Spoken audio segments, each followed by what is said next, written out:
ஒரு 10 to 15 மினிட்ஸில் prepare பண்ணிடலாம்.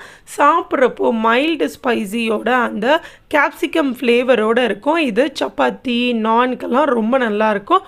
வாங்க இது செய்ய தேவையான பொருட்கள் என்னென்ன அப்படிங்கிறது பார்த்துடலாம்.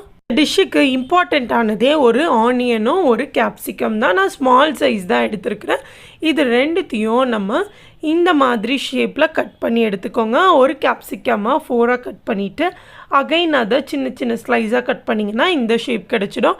அதே மாதிரி ஆனியன்ஸையும் நான் 3 ஸ்லைஸாக கட் பண்ணிவிட்டு சென்டரில் ஹாஃபாக கட் பண்ணிட்டீங்க அப்படின்னா உங்களுக்கு இந்த மாதிரி ஆனியன் ஷேப் கிடச்சிடும்.